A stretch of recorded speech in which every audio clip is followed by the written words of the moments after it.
Traveling West Virginia with award-winning photojournalist Brad Rice.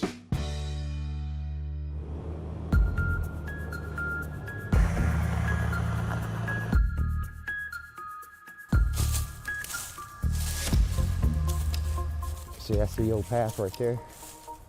See how it's flat? Earl Fridley, the Elk River muskrat. Well, it really piqued my interest and got me started as a muskrat, and researching around was some odd things that my father had found, and researching old routes and mounds and native paths and trails.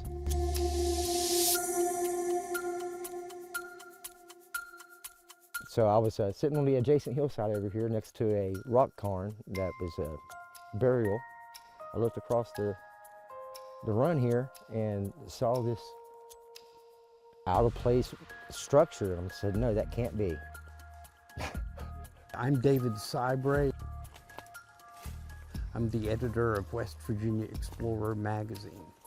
I came out here because of Earl. I mean, when Earl said, we've got a rock wall, mysterious rock wall, you need to come see, I said, sign me up. Yeah, when I first saw it, I was like, is that fallen tree? Is that a mudslide? What is that? You know, is that really tiered? Is it eye trickery? We're out in the middle of nowhere. This rock walls, whatever they are, and I'm not quite sure, and I do believe they bear investigation. Why would something so elaborate, this structure of walls, be located in such a remote area? The original intent of this structure is not really known. Yes, it's a pile of rocks, but it's a fascinating pile of rocks. People of Mount Carbon, of the original Kanawha Valley peoples, it's on the same trail, and we're just right over the hill from Mount Carbon as a bird flies. We do know that Native Americans did live in these hills, lived full and imaginative lives for 1,000 years before Europeans got here. So there's that possibility. You know, I'm a historian, but I'm no archaeologist, so whether or not the origin is prehistoric or proto-historic or historic, I can't say. But I would love to see an archaeologist come out here with us and take a look at this. This is one of the remaining structures that is left. To me, it's a rarity, and it's a gift that it's still here.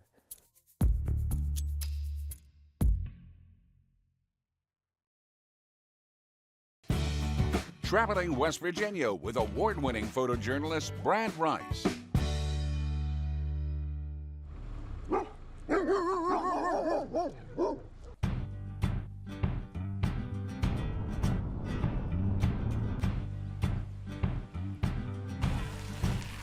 Hey there. Aaron Coleman. I'm the founder and guide of the Greenbrier Goat. My wife and I met in Richmond, Virginia at VCU Art School, and then we came back to our family farm. We've been here for over 20 years, so now I consider myself a mountaineer. When you book a cowboy breakfast, that's exactly what you guys are about to experience. What we offer is a chance to immerse yourself in nature on the Greenbrier River Trail, meet a pack goat, and come out and have an adventure like no other in West Virginia. Saddle these guys up.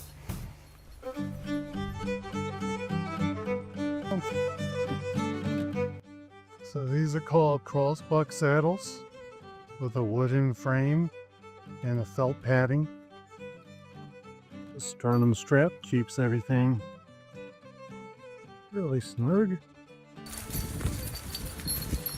They carry everything we need. They carry base camp essentials, first aid kit, tarps, tents, fresh water. Couldn't ask for more. He seems pretty chill. He's chill.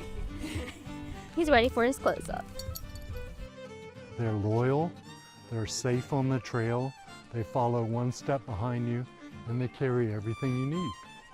When we meet people on the trail, there are a lot of wide eyes. People have never seen a pack goat in West Virginia, and for them to meet a well-trained goat carrying a load who's friendly, it's a real special interaction. Check out our website. It shows you our different guided goat tours.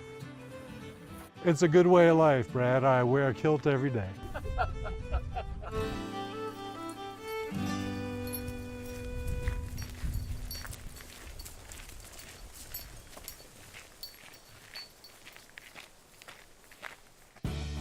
Traveling West Virginia with award-winning photojournalist Brad Rice.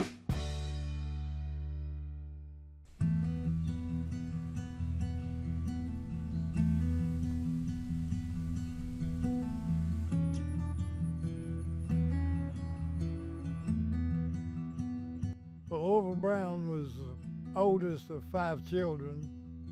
He was born up the road here back in 1908. All those years, he never had a job and was never married.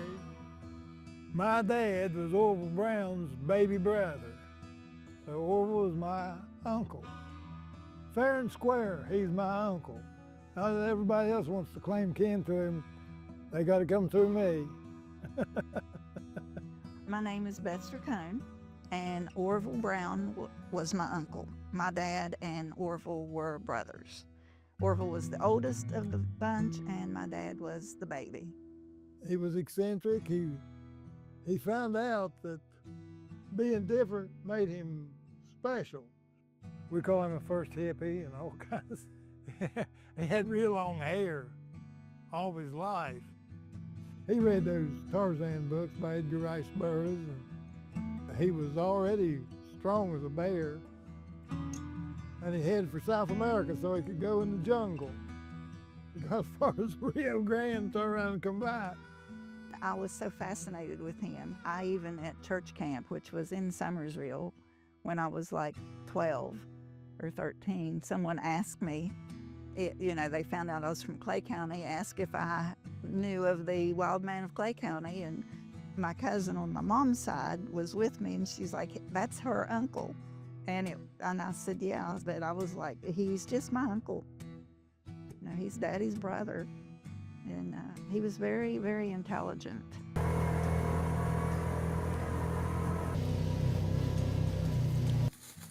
I don't know how old he was when he started taking pictures and all that he did. People came and lined up on the weekends to get their picture taken with the Wildman.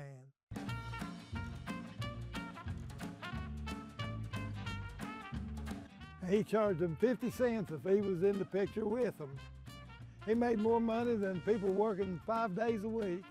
To say he had anything wrong with him, he didn't have a thing wrong with him. He was just cashing in on being a celebrity. That's how he made a living.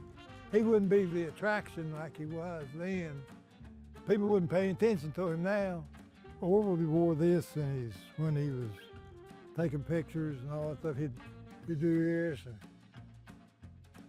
the hatchet in one hand, he'd put the knife in the other hand, do all kinds of stuff to sell pictures. Daddy said he would spend 30 minutes trying to figure out how to get out of a 5-minute job. So he just did stuff, spur of the moment, didn't matter. He just was in his happy place. He rode a bicycle to Florida. They arrested him for indecent exposure.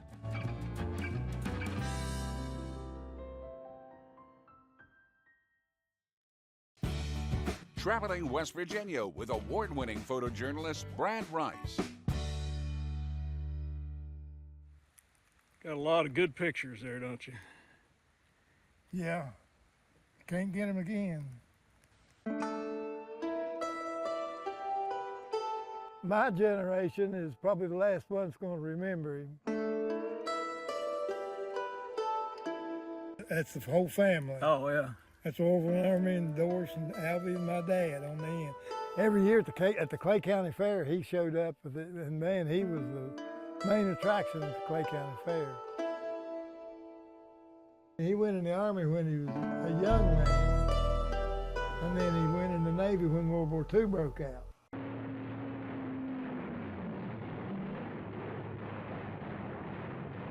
That's when he got torpedoed.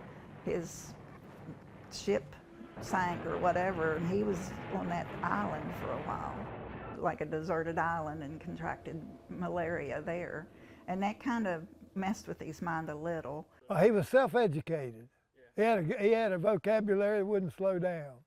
He had IQ tests done in the service, and they were almost off the charts.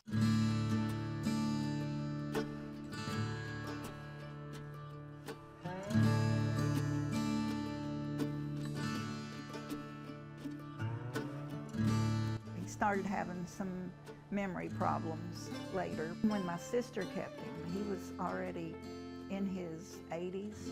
He sometimes didn't like to wear clothes when he was outside, and the little kids would come and tell Uncle Orville doesn't have any clothes on.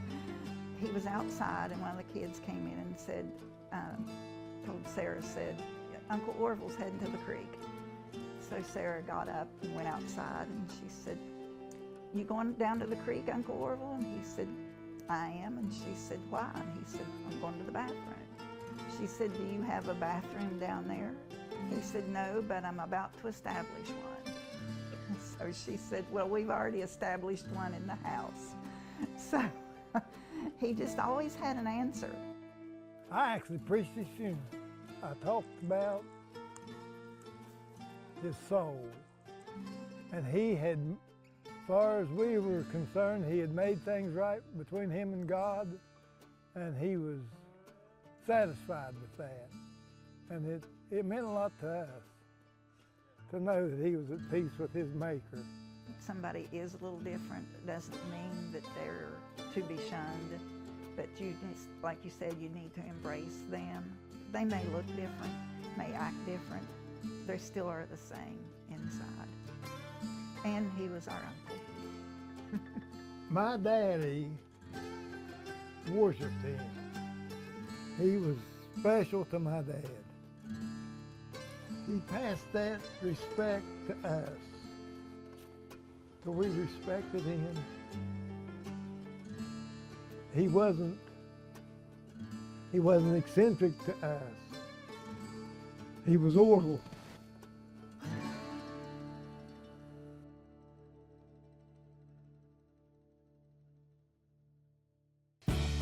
Traveling West Virginia with award-winning photojournalist Brad Rice. I come from a very artistic family. I jokingly call myself the white sheep. And then I married an artist, my wife Rachel. And so she just has creativity just bursting from the seams all the time. And so my wife is bored, so we bought a house. And in 3 months, we got it up and running. We collected everything here and we created what you see.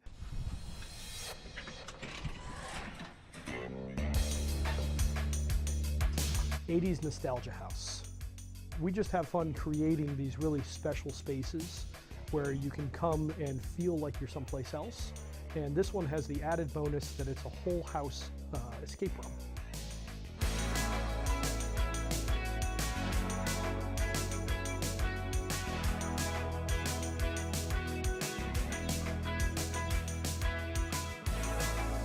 We want this place to be really fun and an interesting place to stay, and it functions as a house. It's got a nice kitchen.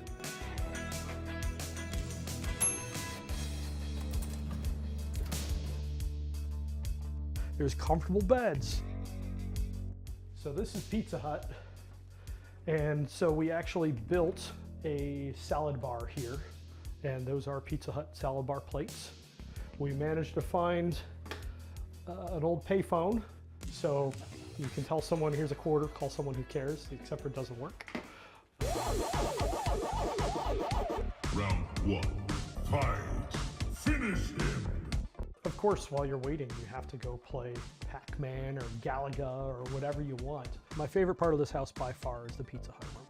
Because man, you step in and you feel like you are standing in Pizza Hut and you're 10 years old. We went up to visit my in-laws near Cleveland, and we spent a whole week thrifting, finding stuff. And then the other key one is Facebook Marketplace, and then just garage sales. This is a really good place for some of that stuff to land because you know it's going to continue to be enjoyed. All right, welcome to Radical Rentals, where we only carry VHS because DVDs haven't been invented yet. And there is a console television with a VCR player that you can watch any of these movies. People are absolutely loving it. There's just so many little details, it brings them back. Man, it does seem to hit a chord with most people. So let's check out elementary school. We got a map out of Mount Hope High School. My wife made this lunch tray up here, so those are all made out of basically Play-Doh. This is a really hardcore day at school. Recess, pizza party, Scholastic Book Fair, and recess again. What a day. I wish we could all have those, right? That's actually my 10th grade picture. Oh, man. So that's me, You're brave. back when I was young and skinny. Everything that's in here brings you back to the good memories. That's what we were aiming for.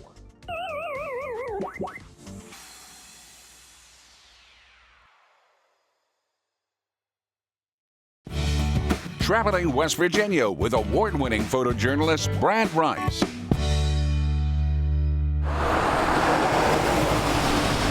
1009 Main Street, Elkview, the Husky Den.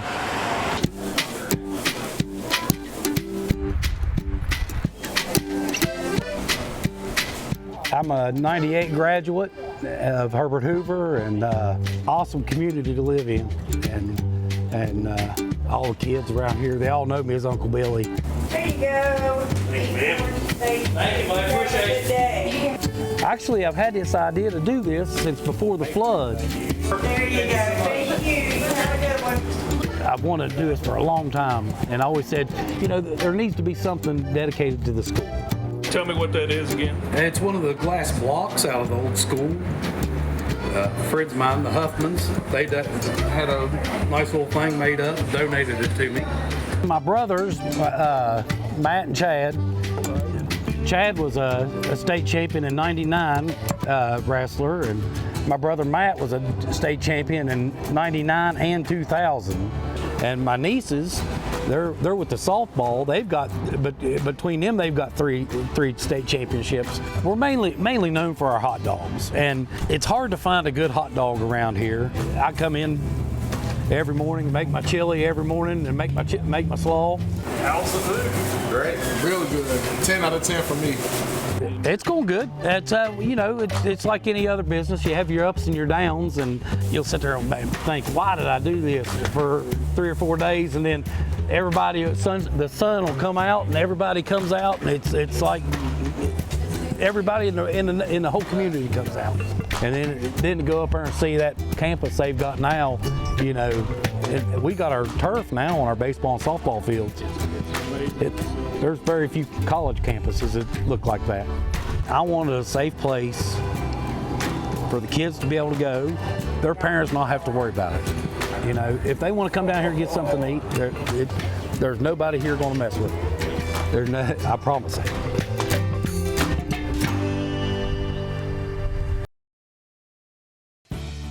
Traveling West Virginia with award-winning photojournalist Brad Rice.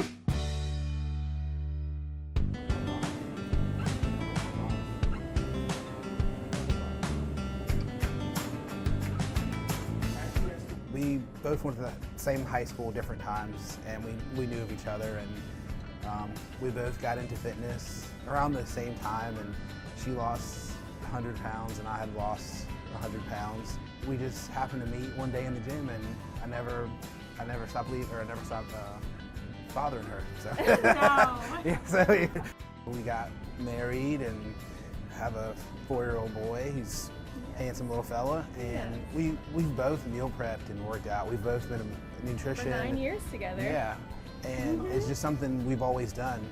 For people that are working in Charleston and don't have time, or working wherever and they don't have time to prepare, we kind of are just there to help and to help guide them on their fitness journey. Our food is not just chicken, rice, and broccoli like bodybuilding grind. It's like food that genuinely tastes good, that makes them like stick to it.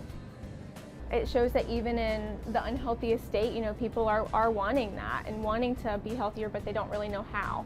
So that's kind of where we come in.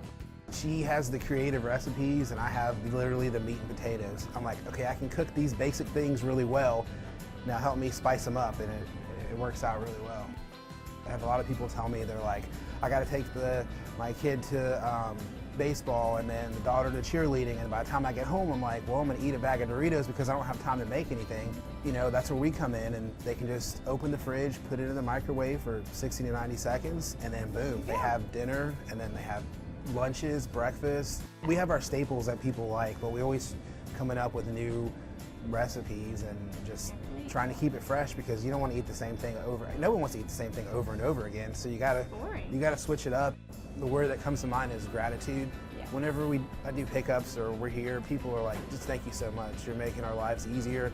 And it's nice to put faces to names, and you know, when you're making the meals and you're doing it and you're grinding, it's kind of, it is hard on your body, but when people are coming in and they're like, this is helping me out so much, thank you, like that makes it worth it.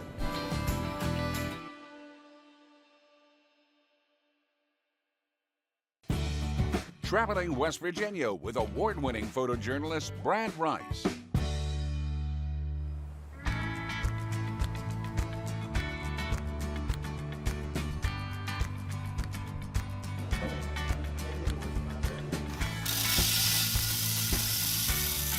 Our family is very close, close-knit group.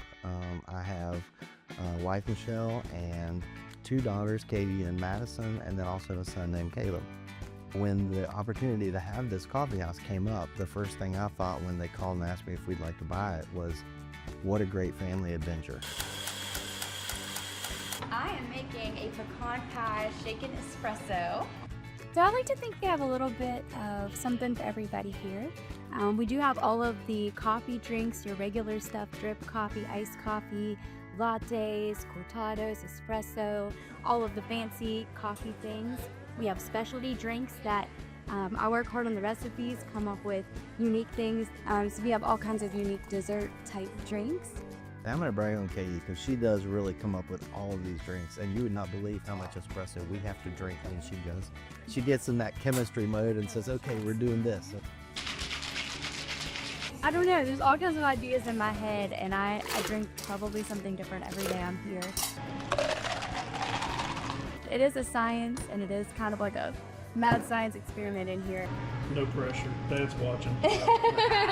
The coffee dad is watching. That's right. He's the taste tester for me. But Yeah, I'll take one for the team every time. And a few years back, the kids all got together and bought me an espresso machine for home. And so I spent about 3 years trying to learn how to pour latte art and do all that stuff, and I'm pretty good at it. He's pretty good at it now. But yeah, it's pretty fun. Nice job, Dad. Every coffee shop is unique. Everyone is different. I think that's a fun element about coffee shops, is that you don't know what you're gonna get. The menu's gonna be different, the atmosphere is gonna be different. You see people posting about it, and it's trendy, it's cool. More and more people wanna check it out and see what it's all about. What sets us apart is the atmosphere that we wanted to bring here. There you go, girl. You're welcome. You too. Making it very cozy, very welcoming. Everybody is welcome here. See you soon. Thanks, guys. Thanks, man. Come back. Come sip a while. Yeah. It's our tagline because we want people to do that. Hopefully when people come here, they find that West Virginia is warm, it's welcoming, and that we're genuine. We are genuine people who, love to connect, and hopefully this place becomes a hub for all of that.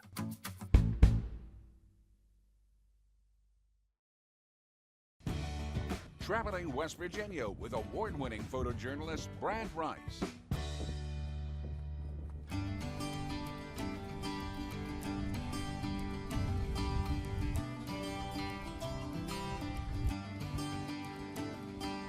Okay, yeah, it's been built, I think it's 19 years now. And started out with a guy from Franklin, Rob Lachlan. He was the first guy that started building it. And Bill Ward and his son Chris Ward, and they from Beckley, they built and designed it. It's like 7,100 yards at the par 71. We got, 4 par 5s and 5 par 3s. It's a tough course. We don't have, only got one level green. It's down where the water is, right in the middle of the lake. So you need to play it a couple times to figure out, I got to hit, I can't hit the ball here again. I got to be on this side. I got to hit different places. But yeah, it's a tough course. Nice. The wind here, we are on a mountain. I don't know if we're on the top, but we're close. We're right close to it. We're probably about 2,700 elevation right now, I think. A lot of people come by and they'll see a sign out the end of the road out there and like, a golf course on top of a mountain? Are you gonna be kidding me? They come here and say, oh, what a great place. Yeah, it's well taken care of, and like that guy just told us there, it's a hidden secret. Nobody knows a lot about us.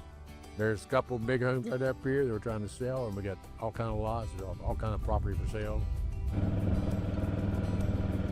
That fairway you look behind, I mow the fairways, and I have another guy that mows the greens. I got 6 people works here, and they all got different things. We just daily basis, we have a great crew. Everybody knows what they're doing. We open to the public. Anybody can play. We usually open the 1st of April, and then we close like the 1st of November. Sometimes we might run a little later if the weather, we get the Indian summer in November, we may stay open for another week or 2. One more time, I say come here. You got, like you said, the pretty leaves. We got another week, maybe 2 weeks open. Come try us out. If you come one time, you'll be hooked. You'll want to come back.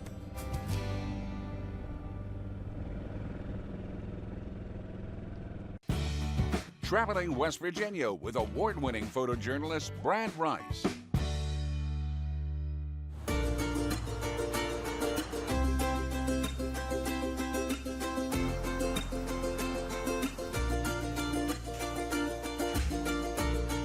So we are in Vienna, West Virginia. We are in Wood County. This is Sugar Grove Sweet Shop, and we are partnered and next door to Scots Marketplace and Greenhouse. Basically sister companies owned by the same family. So my father is Scott. He started the business when he was 17, 18 years old back in the early to mid 1970s. And then this current property came for sale, and it was quite an undertaking. They excavated and cleared the whole land, just him and my grandfather, and they built the store. We started it as more of an agricultural garden center, and then over the last 10 years, we've really branched out into more of a marketplace. So we have fresh local produce throughout the different seasons. So we do grow all of our own annuals in the greenhouse. And so as we just kind of developed and really saw what was working and then what could potentially work by listening and responding to our customers, they just wanted more from us. So that was developing the marketplace, which also has the bakery in there as well. We do make all of our own pies on Fridays. We added like some extra seating in the marketplace. It's called the man cave, so the men can hang out while the women shop, or your kiddos can sit in there. We looked at European style garden centers, and that's where Sugar Grove was started and invented. We have 25 different flavors. We do our own cold brew in-house, so we make our own cold brew out of different local roasted coffees as well. We do milkshake sundaes. Some people like to say it's like a hidden gem, especially our gift loft upstairs. It's kind of nestled away upstairs, so unless you stumble upon it or you know it's there, a lot of people find that there's little hidden gems throughout the entire facility. The reason why I do what I do is because I love my community. I genuinely love Appalachia. I love West Virginia. Our staff takes very good care of our customers. From the moment that they walk in to the moment that they walk out, you know, we just really believe, and whoever's coming into our door, they count more than they realize. Whether it's a $2 purchase or it's a $200 purchase, they are making a difference in our business day every day.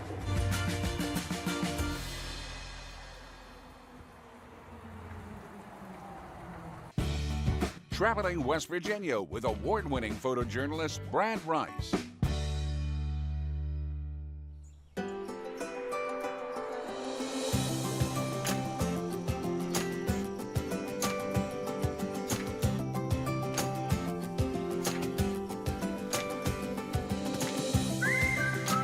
So Appalachian Beekeeping Collective was started in 2017. It was created to help families obtain sustainable income in the southern states where the economy took more of a hit during the downturn in the mining and the related industries. We provide them with the boxes, with the bees, and then mentors go out and help them as they're learning the trade. And then this time of year, we start to pull those boxes of honey off and bring them back to our facility in Summers County where we extract it, scratch the wax tops off, and that'll allow the honey to be spun out. So you can see the honey getting slung out of the frames up against the side of this tank. And then it just drains down. We can open the valve when we're finished. All right, we'll open up the valve. This looks like a lot of tulip poplar. It's kind of a reddish cast, reddish amber. So it's been awesome. McDowell County, third poorest county in the country. Last year we paid some families the median income for a family of 4 just with honey. Our biggest advocates are some of those folks that thought we wouldn't be around in 2 or 3 years. They joined, they started making money and telling their neighbors. The skepticism went away as the checks started to show up. So this is our bottling room, and we have the tanks labeled by the variety: wildflower, tulip poplar, sourwood, locust. So this cloud here is little pieces of wax, and this screen will catch all that, and then the honey will just filter through down in the barrel. Everybody's garden and apple trees gets pollinated, but I think even a bigger picture in West Virginia, the forest gets pollinated. And we've only touched the surface of the amount of honey that West Virginia can produce.